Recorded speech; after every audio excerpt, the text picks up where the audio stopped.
she's sweet but a psycho, a little bit psycho. At night she's screaming, I'm on my mind, out my mind. Oh, she's hot but a psycho, so left but she's right though. At night she's screaming, I'm on my mind, out my mind.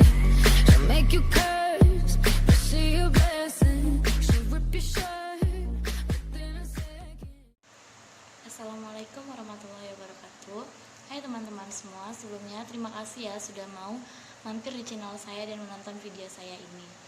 Oh ya, perkenalkan, nama saya Salima Dani. Video ini saya buat bertujuan untuk menyelesaikan tugas akhir studi saya, yaitu Ekonomi Makro, dengan dosen pengampu saya, yaitu Ibu Salmia SPD MPD. Oh ya, sebelum kita lanjut ke pembahasan materi, teman-teman semua jangan lupa ya meninggalkan like, comment, and subscribe-nya. Baiklah, pada pembahasan video kali ini saya akan membahas tentang pertumbuhan perekonomian Indonesia pada masa pandemi COVID-19 ini. Bagaimanakah bentuk pertumbuhan perekonomian Indonesia di masa COVID-19 ini? Yuk, mari kita simak videonya, silakan. Dampak COVID-19 bagi perekonomian Indonesia. Sejak virus corona 2019 atau lebih sering dikenal dengan COVID-19 menjadi wabah di hampir seluruh negara di dunia, persediaan masker, larutan pembunuh kuman, dan alat pelindung lainnya mengalami kelangkaan. Hal ini disebabkan oleh penimbunan yang dilakukan oleh oknum masyarakat dalam rangka mencegah penularan virus tersebut. Tidak hanya itu, bahkan makanan dan sembako juga banyak diborong oleh masyarakat setelah Presiden Joko Widodo mengumumkan adanya 2 WNI positif virus corona pada 2 Maret lalu.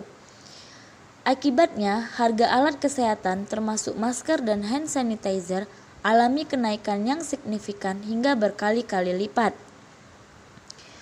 Penimbunan barang yang dilakukan oleh masyarakat ketika terjadi sesuatu yang dianggap darurat atau gawat dikenal dengan istilah panic buying. Eni Sri Hartanti mengatakan, perilaku ini dipicu oleh faktor psikologis terjadi akibat informasi tidak sempurna atau menyeluruh yang diterima oleh masyarakat. Pada akhirnya, masyarakat menjadi khawatir sehingga timbullah respon berupa belanja secara masif dalam upaya menyelamatkan diri. Dalam ekonomi, terdapat teori permintaan dalam penawaran. Ketika permintaan terhadap suatu barang tinggi karena jumlahnya yang sedikit, penawaran terhadap harga barang juga mengalami kenaikan. Dengan kata lain, harga akan meroket akibat permintaan dari masyarakat yang tinggi, disertai dengan barang yang langka. Inilah yang kemudian terjadi akibat panic buying tersebut. Indonesia menjadi salah satu negara yang sering menerima tamu dari Cina, baik manusia maupun barang. Sehingga tentu jika pemerintahan sudah menegaskan akan menghentikan pergerakan apapun dari Cina ke Indonesia dan sebaliknya, ekonomi Indonesia sedikit banyak akan terkena getahnya. Sejak awal, kita sudah berdampak khususnya melalui gejolak di sektor keuangan dan sektor pariwisata. Di sektor keuangan turun drastis dan nilai tukar rupiah mengalami depresiasi. Hal itu disebabkan sentimen negatif yang muncul di tengah kekhawatiran virus corona. Kekhawatiran dan sentimen negatif itu terbentuk karena diyakini virus corona akan berdampak negatif menurunkan pertumbuhan ekonomi global. Salah satu penyebab virus corona mudah menyebar di Indonesia adalah karena Indonesia merupakan negara dengan sektor pariwisata. Sektor pariwisata merupakan salah satu faktor yang berperan penting dalam pertumbuhan perekonomian Indonesia dan memiliki kontribusi devisa terbesar kedua di Indonesia setelah devisa hasil ekspor kelapa sawit. Sektor pariwisata memiliki dampak jangka pendek dan jangka panjang pada perekonomian Indonesia. Dampak jangka pendek dapat dirasakan secara langsung, sedangkan dampak jangka panjang dapat dilihat dengan pertambahnya pendapatan nasional. Namun dengan adanya COVID-19 semua tidak lagi sama.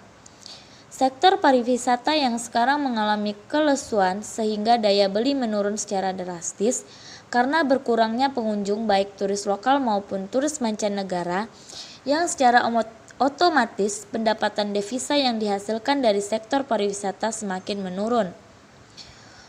Surat edaran yang dikeluarkan pemerintahan pada 18 Maret 2020, segala kegiatan di dalam dan di luar ruangan di semua sektor yang terkait perwisataan dan ekonomi kreatif ditunda sementara waktu demi mengurangi penyebaran corona. Hal ini mengakibatkan sektor pariwisata menjadi lumpuh sementara, sehingga pengangguran semakin bertambah karena pariwisata merupakan salah satu wadah yang memberikan lapangan pekerjaan terbesar bagi masyarakat sekitar tempat wisata maupun masyarakat dari luar. Contohnya Aston Bogor Hotel dan Resort melakukan penutupan yang dimulai pada tanggal 22 Maret 2020, serta 120 karyawan dipulangkan karena adanya penurunan bisnis yang diakibatkan oleh pandemi virus corona ini. Bukan hanya sektor pariwisata yang mengalami kelumpuhan sementara, tetapi para karyawan dari jenis perusahaan lainnya ikut merasakan dampak dari pandemi COVID-19, yang dimana pekerjaan atau kegiatan yang biasanya dilakukan di luar rumah secara langsung sekarang terpaksa harus dilakukan di dalam rumah. Serta ada banyak pula karyawan yang terancam memberi hak kerja atau PHK karena banyak pekerja yang tidak memungkinkan untuk dikerjakan di rumah. Seperti halnya kegiatan produksi yang tergantung pada mesin yang berada di tempat produksi. PHK ini juga dilakukan karena kurang pembelian dari konsumen dan dibatasi ekspor ke negara tertentu sehingga akan menghambat ekspor dan mengurangi pendapatan perusahaan. Bahkan perusahaan bisa mengalami kerugian. Adapun penyebab lain dari PHK pada karyawan yaitu karena kelangkaan bahan baku untuk diproduksi yang diimpor dari negara luar seperti di negara Tiongkok, sehingga akan menghambat kegiatan industri.